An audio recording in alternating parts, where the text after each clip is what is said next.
Salut tout le monde. Non, je vais enlever la capuche. Parce que ça fait moche.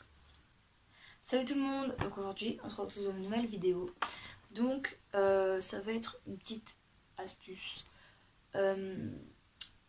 pour réussir ou pour une épreuve ou un contrôle, enfin un truc comme ça. Enfin, personnellement, ce que je fais, et ça marche très bien parce que j'ai un peu plus de 16 de moyenne. Après, vous allez me dire, ouais, t'es en quatrième, t'es petite, c'est normal. Après, t'es jeune, c'est normal que t'aies une bonne moyenne. La quatrième, c'est facile. Mais les trucs que je fais pour réussir les interros et tout, je les ai trouvés sur un site, je sais plus comment ça s'appelle, mais j'ai trouvé sur un site pour les épreuves de bac. Donc, merci les rageux, au revoir. Donc voilà, j'espère que la vidéo vous plaira et je vous laisse avec la suite.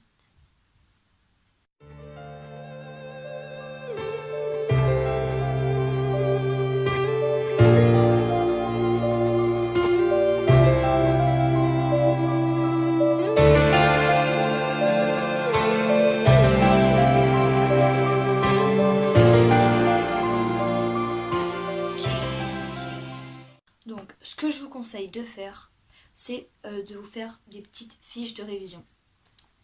Genre, prenez votre cahier, ou votre fiche, vos fiches, ou quoi, mais enfin, le truc sur quoi vous allez un contrôle, vous le prenez, et en général, les profs, ils font une fiche de révision. Il n'y a pas tous les profs qui le font, mais moi, il y en a quelques-uns qui le font. Vous regardez la fiche de révision, et vous allez prendre les infos qu'il faut, que vous devez savoir pour ce contrôle. Pour les profs qui font pas de fiches de révision, personnellement, je regarde les trucs les plus importants.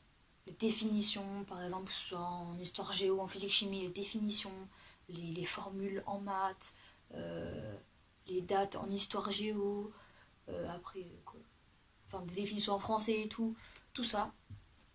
Les trucs vraiment très importants où je pense être sûre qu'ils vont interroger dessus, je les mets sur une petite fiche de révision.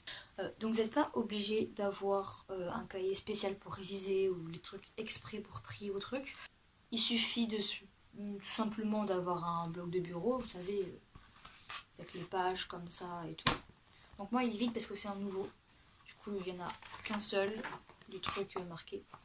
Et voilà. Par exemple, moi c'était un contrôle de maths. Regardez. J'ai écrit les définitions et ce que je devais faire. Par exemple, là, voilà. Là, il y a les définitions. Là, c'est des trucs importants qu'il faut savoir. Et là, c'est ce que je devrais faire absolument. Il ne faut pas que j'oublie de faire. Donc, voilà. Donc, voilà, des petits blocs de bureau. Peu importe les feuilles, peu importe la taille. Vous pouvez même prendre 2 feuilles pour un contrôle ou quoi. Voilà, mais franchement, ça, c'est bien. Moi, en plus, j'ai 100 feuilles dessus. Franchement, c'est super. Moi, j'adore, personnellement. Du coup, voilà. Après, j'ai peut-être une deuxième astuce, mais c'est moins bien. Vous voyez, moi, j'ai un tableau ici. Et bien, au lieu de l'écrire sur le bloc de bureau, sur le petit carnet ou quoi, j'écris les choses importantes sur mon tableau parce que c'est largement plus grand et tout. Mais j'ai changé de technique. J'ai pris ça parce que je peux réviser au dernier moment si jamais j'ai un trou de mémoire ou si j'ai des heures de perm avant le contrôle, je peux quand même réviser parce que j'ai tout avec moi. Alors que si quand je fais sur mon tableau, je les ai pas. Et je dois m'embêter à rechercher sur le cahier et tout ça. Du coup, moi celle-là, après si vous voulez faire un truc chez vous, vous pouvez, c'est une bonne technique, mais moi j'ai changé, je préfère un petit bloc-notes comme ça. Troisième astuce, vous pouvez vous faire une carte mentale. Donc pareil sur un bloc-notes ou sur une feuille. Moi je l'ai jamais fait, ça faudrait que je songe à essayer. Une sorte de carte mentale. Donc vous mettez le titre de votre contrôle ou quoi au milieu. Et tout simplement une carte mentale, vous faites plein de trucs avec les choses importantes. Une case définition, une case date, une case lexique, enfin voilà. C'est des bêtises mais voilà. Ça peut aussi beaucoup aider. Après ça dépend si vous avez une visuelle ou vous écrivez.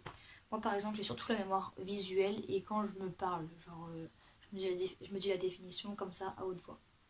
Surtout celle-là. Et en fait moi j'ai un peu les trois mais surtout à l'aise avec la mémoire visuelle. Donc après ça, tout dépend. Si vous avez une mémoire visuelle, prenez plus une carte mentale, ça peut peut-être plus vous repérer. Si vous avez plus une mémoire pour écrire, prenez plus le petit bloc-notes. Visuel aussi, vous pouvez le faire ici, enfin sur un tableau, moi ici, voilà. Ouais, une carte mentale, voilà. Ou si vous avez une mémoire où vous récitez les trucs, bah vous prenez votre cahier, vous pouvez quand même écrire les choses importantes, et vous le récitez, vous le récitez. Et à force, ça va rentrer. Donc voilà, c'est la fin de cette vidéo. Elle est assez courte, mais je trouve que c'est quand même plutôt une bonne idée. Désolée de mon absence, mais en ce moment j'ai pas trop de vidéos, il m'est arrivé pas mal de trucs. Ça vous regarde pas trop, mais voilà, il m'est arrivé pas mal de trucs. Donc je pouvais pas filmer et voilà, j'avais pas d'idées, j'avais un peu la flemme aussi. Donc voilà, je voulais pas me forcer à faire des vidéos, surtout que j'avais pas forcément envie. Je vous mets mon Instagram juste ici, au niveau de mon armoire, juste ici. N'hésitez pas à aller vous abonner. Je donne pas mon Snap parce que Snap, j'aime pas trop pour les réseaux sociaux, pour YouTube.